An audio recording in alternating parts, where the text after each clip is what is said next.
В руке она держала телефонную трубку, а рядом лежала пустая бутылка из-под снотворного.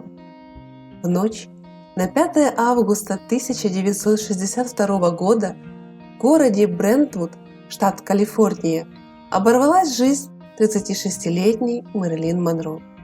Хоть она умерла 58 лет назад, ее образ до сих пор остается одним из самых узнаваемых в мире.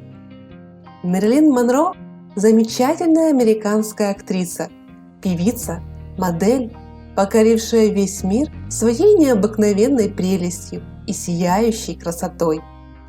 Поднявшись на вершину карьеры с самых низов, она стала живым воплощением американской мечты. Творческая биография Мэрилин началась с подражения знаменитой Джин Харлоу, но совсем скоро коллеги стали принимать за эталон саму Монро. Выдержать такую популярность способен не каждый. Для этого требуется психологическая зрелость, твердость характера, недюжинный ум и целеустремленность. Несчастливое детство не способствовало развитию таких качеств у Мэрилин. Она слишком часто впадала в депрессию. При этом большинство современников оценивало личность актрисы очень поверхностно, считая ее лишь олицетворением сексапильности. На самом деле она была очень сильной, гордой и проницательной женщиной, но об этом ее поклонники узнали гораздо позже. Мать Мэрилин, Глэдис Бейкер, еще до рождения дочки рассталась со своим первым супругом. Норма – третий ребенок этой женщины. У девочки были брат и сестра, однако в свидетельстве о рождении малышки данный факт не был указан, поскольку мама скрыла наличие двух старших детей. Сделать это было легко, поскольку супруг Глэдис, забрав сына и дочь, уехал на свою родину Кентукки. Причиной их расставания стало легкомысленное поведение Глэдис, которая уделяла очень мало времени семье и детям, зато охотно веселилась на вечеринках и танцевальных площадках. Она вышла замуж в 14 лет и все никак не могла нагуляться, а детей она совершенно не считала помехой для развлечений, ведь их всегда можно было подбросить сердобольной соседке. Нельзя сказать, что ее мама просто бросила девочку на чужих людей. Нет, она полностью оплачивала содержание малышки, вплоть до оплаты билетов в кино. Глэдис иногда навещала свою дочь, но это вряд ли приносило большую пользу девочке. Стиль жизни и поведение матери резко отличалось от того, чему ее учили в приемной семье. Когда девочке исполнилось 6 лет, мама забрала ее к себе. Но жизнь с матерью была недолгой. Через год Глэдис попала в больницу с нервным срывом. Пока она находилась в стационаре, о девочке заботилась Маки, лучшая подруга мамы. Диагноз Грейс был неутешительным. У нее обнаружили шизофрению. После лечения женщина вновь выходит замуж, а девочка попадает в детдом.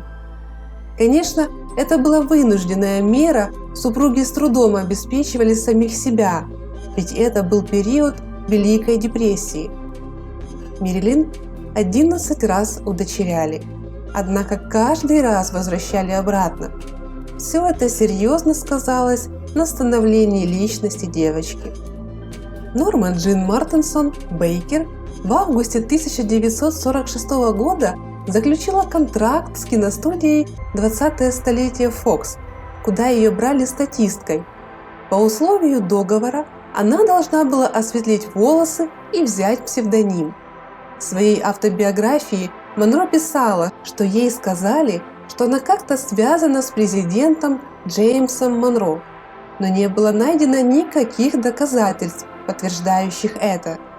Имя Мэрилин предложил руководитель студии, который думал, что Норма похожа на Мэрилин Миллер, актрису, которая умерла в возрасте 37 лет.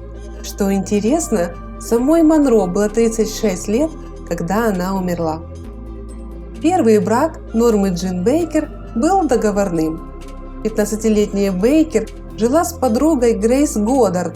Но когда чета Годдардов решила переехать в Западную Вирджинию, оказалось, что они не могут взять с собой Бейкер. Если бы девочка не вышла замуж, то ее бы снова вернули в детский дом. Поэтому они предложили 20-летнему Джеймсу Догерти, который жил по соседству, вступить в брак с Нормой. «Я думал, что она была слишком молодой», – рассказал Догерти позже, «но мы поговорили и очень хорошо поладили».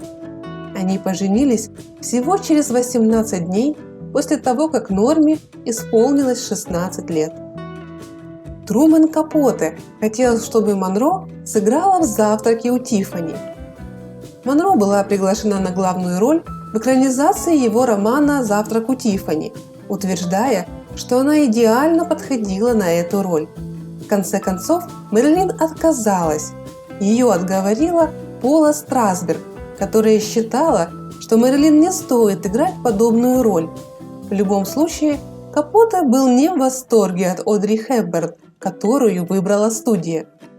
Став знаменитой актрисой, Мэрилин Монро опасалась того, чтобы к ней не приклеилась амплуа легкомысленной дурочки. По этой причине она постоянно стремилась усовершенствовать свое актерское мастерство. В связи с долговременным контрактом Мэрилин, являясь уже звездой Голливуда, была одной из самых малооплачиваемых актрис.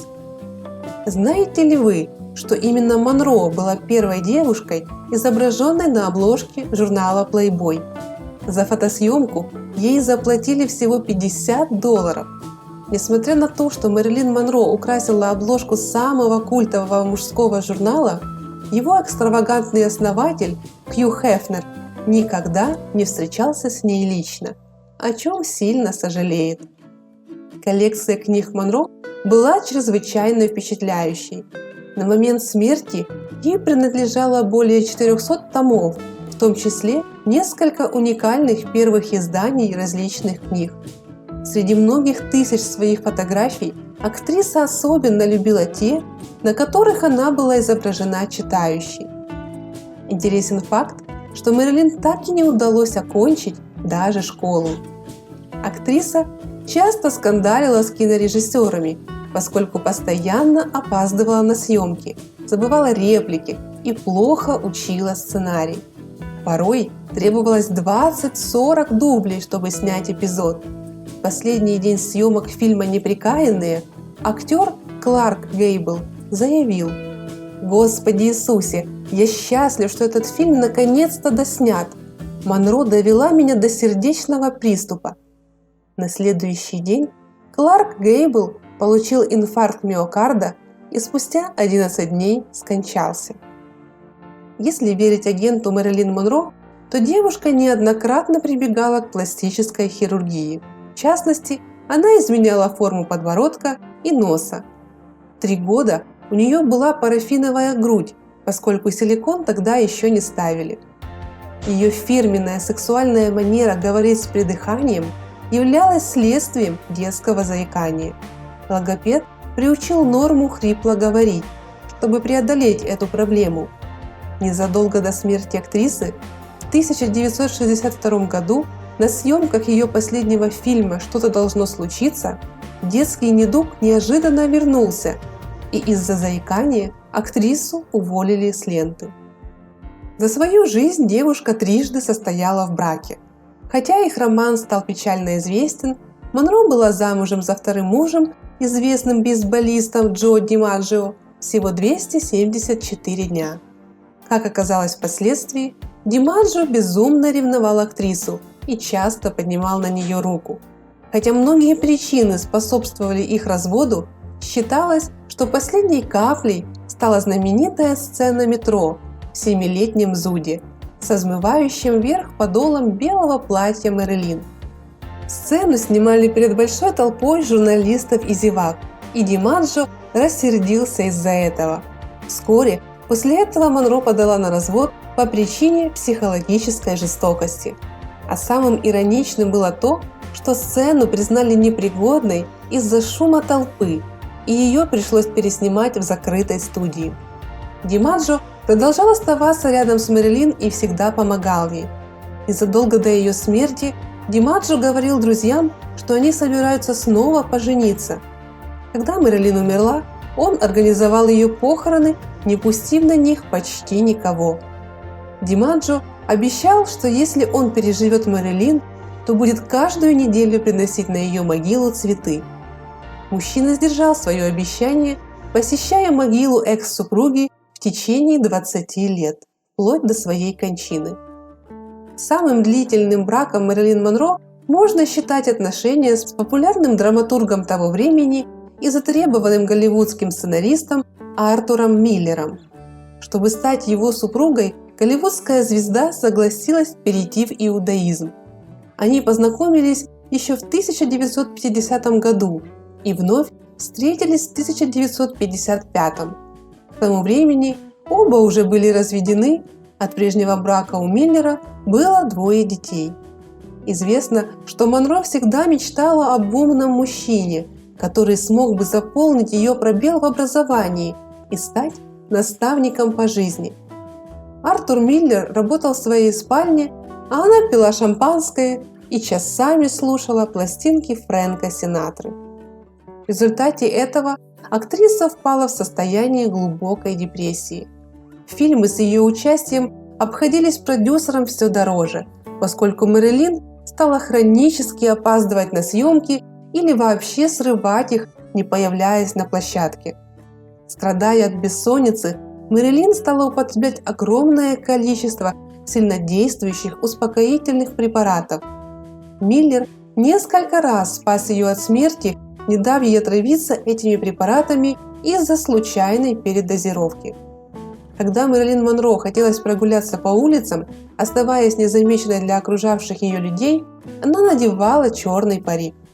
Гардероб Мэрилин Монро стоил безумных денег. Платье с блестками, которое Монро надела для исполнения песни «С днем рождения» в 1962 году, стоило $1 267 500 $, и оно установило мировой рекорд самой дорогой одежды в мире. Голое платье в бриллиантах было настолько тугим, что его пришлось сшивать прямо на актрисе. Платье было телесного цвета и обтягивало Мэрилин как вторая кожа. Платье было шито прямо на ней и украшено кристаллами бриллиантов, вспоминает фотограф журнала Life Билл Рэй, снимавший торжество. Знаменитое платье из 7-летнего зуда также поставило рекорд.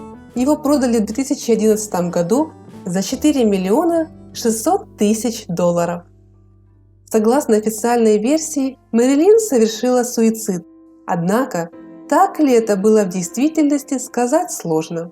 Всего она прожила 36 лет. Монро была похоронена на кладбище мемориального парка Вествуд-Виллидж в Лос-Анджелесе. Изначально склепом, в котором ее похоронили, владел Димаджо, но он продал его, когда они развелись. Покупателем был Ричард Понтер, фанат, который просил похоронить его лицом вниз над саркофагом Монро, чтобы он мог смотреть над нее целую вечность. В 2009 году вдова Понтера выставила участок на продажу на eBay за колоссальные $4 600 000, а соседний участок приобрел за $75 000 в 1992 году Хью Хефнер.